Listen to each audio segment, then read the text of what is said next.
we're talking about how to read biblical narrative, or in other words, how to read stories. Right. And one of the main ingredients of any good story is characters who encounter conflict and then have to overcome it. Yeah, let's talk about characters.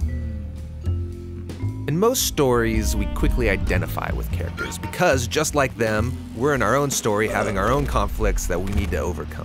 Yeah, and good stories have characters with relatable struggles. We can watch them react to these challenges in different ways, and we get to see what happens as a result. Through characters, an author can show us their view of what it means to be human. The Bible's no different. Biblical stories use characters as a mirror so we can see ourselves and discover our own human nature in the reflection.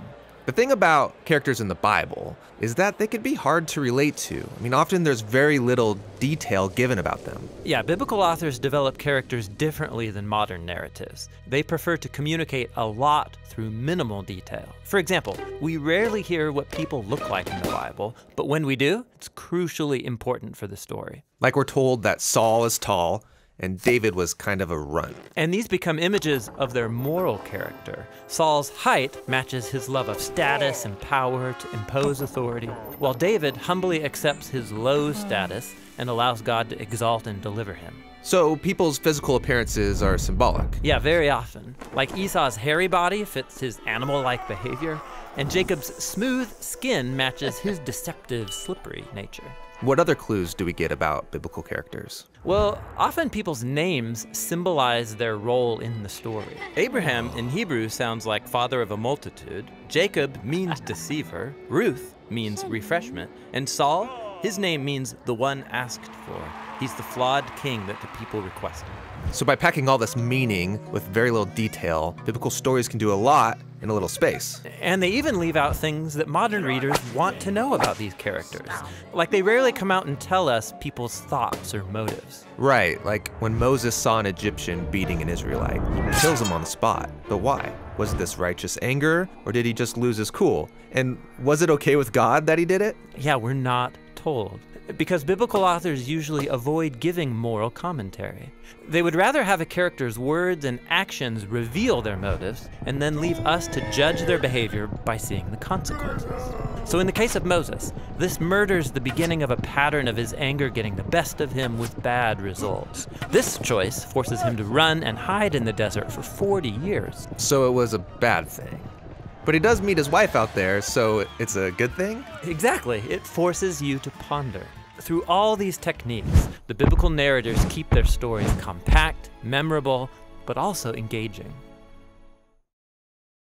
But seriously, was Moses being good or bad? Right? Like in classic stories, there's always a good guy and a bad guy, some admirable hero who faces off against some horrible villain. Sure, and simplified characters like that are helpful for teaching children there's such a thing as good and evil. But the Bible's not a children's book. Its characters are very complex, a mixed bag of good and evil just like us. There's hardly any flawless characters in the Bible. What about heroes of the faith like Abraham or King David? So you mean Abraham, who used an Egyptian slave for sex and then lied about his wife 2 times to save his own neck?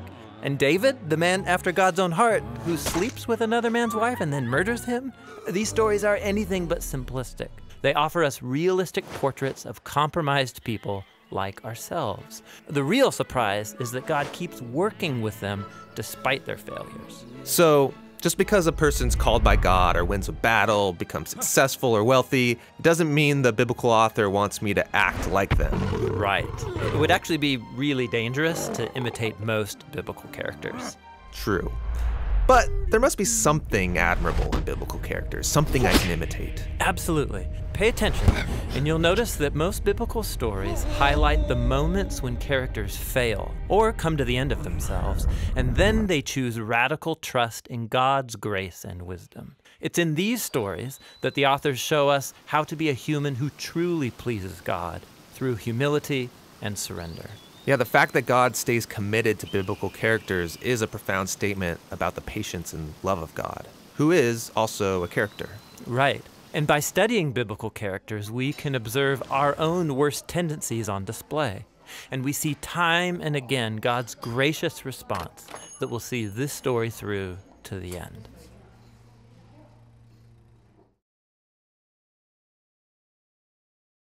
Hey you guys, we hope this video was helpful for you on how to understand characters in biblical narrative. We have a lot more videos coming out about how to read biblical narrative, other literature in the Bible. You can check out our YouTube channel here, The Bible Project. We are a crowd-funded animation studio. We're making loads of videos on the themes of the Bible, the structure of the Bible, how to read the Bible. You can be a part of this. Go to thebibleproject.com and see what we're up to.